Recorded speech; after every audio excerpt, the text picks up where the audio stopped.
Episode की starting में हम देखते हैं कि आदित्य मंगल को कहता है कि 1 नंबर की खुदगर्ज हो तुम, और खुदगर्ज शब्द सुनते ही मंगल आग बबूला हो जाती है। उसे बहुत ज्यादा गुस्सा आता है और मंगल अपने हाथ में रखी हुई कांच की बोतल को भी तोड़ देती है। मंगल आदित्य से कहती है कि मैं खुदगर्ज, आप मुझे ये बताओ कि मैंने अपनी खुशी के लिए क्या किया है आज तक। बाकी सच तो यही है कि आपने जो कुछ भी किया है अपने लिए किया है, तो खुदगर्ज तो आप हुए। आपने मुझे छोड़ दिया क्योंकि मैं आपकी पसंद नहीं थी, और आप किसी और को घर में ले आए, उसके साथ रहने लगे क्योंकि वह आपकी पसंद थी, और खुदगर्ज मैं हुई। एक बार भी आपने मेरे बारे में सोचा कि जब से आपने मुझसे रिश्ता तोड़ा है मुझ पे क्या बीत रही होगी? नहीं ना, क्योंकि असली खुदगर्ज तो आप हैं। मैं अभी भी अपने आत्मसम्मान को दांव पे रख के इस घर में रह रही हूँ। मेरे को आपके घर में रहना पसंद नहीं है, और आपको पता है मैं ऐसा किस लिए कर रही हूँ? अक्षत के लिए। जिस घर में मैं रह रही हूँ ना, वहाँ पे सांसें घुटती है मेरी। खैर, आपको ये सब चीजें कहाँ ही समझ आएगी, क्योंकि असली खुदगर्ज तो आप है अक्षत के पापा, आप। और मुझे अब जाके समझ में आ रहा है कि मैं हमेशा से ही अकेली थी, आप नहीं थे मेरे साथ, और मैंने अभी तक इतना सब कुछ झेला है तो मैं आगे भी झेल सकती हूँ। इतना कह के मंगल ऑटो को रोकती है और ऑटो में बैठ के अक्षत के स्कूल के लिए निकल जाती है। इस और हम लक्ष्मी को देखते हैं, जिसको कि एक अननोन नंबर से फोन आता है। जब वो फोन को उठाती है तो उसे पता चलता है कि यह फोन तो जिया का है। जिया कहती है, ओहो लक्ष्मी, तुमने अभी तक मेरा नंबर सेव नहीं किया। चलो खैर, तुमने मेरी आवाज तो पहचान ली। मैंने तुम्हें यह बताने के लिए फोन किया है कि तुम हर चीज बहुत अच्छे से हैंडल कर लेती हो। मैं ये चाहती हूँ कि तुम कार्तिक के साथ आज मेरे बर्थडे पार्टी में आओ। लक्ष्मी कहती है कि कार्तिक जी आपकी पार्टी में गए हैं? उन्होंने मुझे तो कुछ नहीं बताया। जिया कहती है कि कार्तिक ने तुम्हें नहीं बताया, मैं तो चाहती हूँ कि तुम भी मेरे बर्थडे पार्टी में आओ ताकि मुझे और भी ज्यादा खुशी मिले। इतना कह के जिया फोन को काट देती है। लक्ष्मी यही सोचती है कि कार्तिक जी जिया की बर्थडे पार्टी में गए हैं और उन्होंने मुझे कुछ भी नहीं बताया। इस और हम देखते हैं कि आदित्य और मंगल जैसे अक्षत के स्कूल में पहुंचते हैं, उसी वक्त आदित्य को एक अर्जेंट कॉल आता है, जिसके चलते उसे अर्जेंटली वहां से निकलना पड़ता है। जैसे ही आदित्य निकलता है वैसे ही अक्षत आ जाता है। अक्षत मंगल को देख के कहता है कि मम्मी आप आ गए,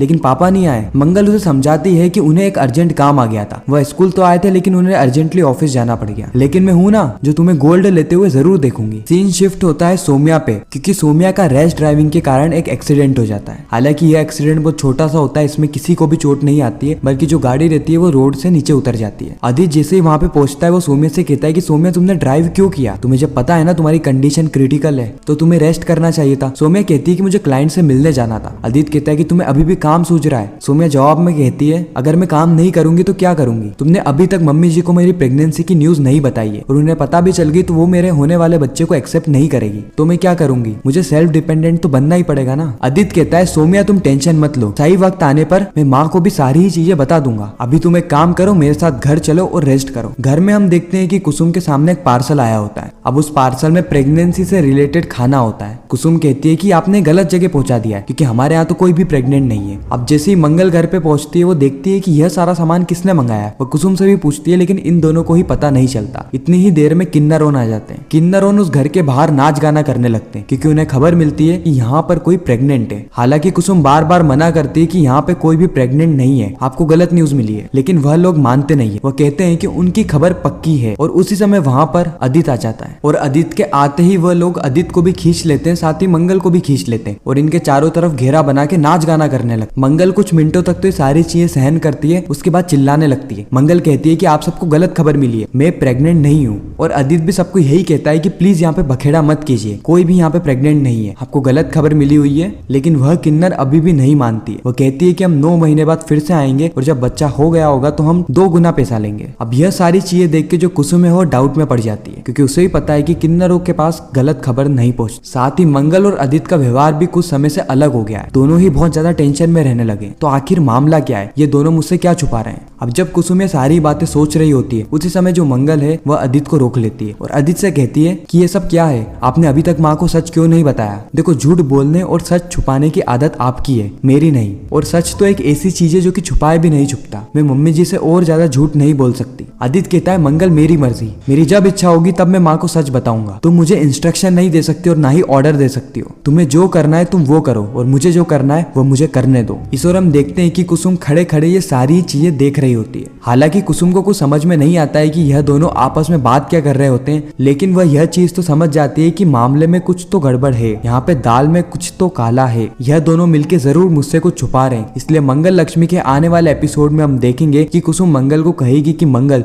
तुम मेरी कसम खाओ और मुझे बताओ कि आखिर सच क्या है। मुझे पता है तुम मेरी कभी भी झूठी कसम नहीं खाओगे। और फिर हम देखेंगे कि जो मंगल है वो अपनी चुप्पी तोड़ने वाली है। खैर, आने वाला एपिसोड बहुत ही ज्यादा इंटरेस्टिंग रहने वाले हैं। ऐसे ही मंगल लक्ष्मी और शिव शक्ति के रिकैप देखने के के लिए हमारे चैनल को सब्सक्राइब जरूर करें। मिलते हैं नेक्स्ट वीडियो में, जब तक के लिए गुड बाय।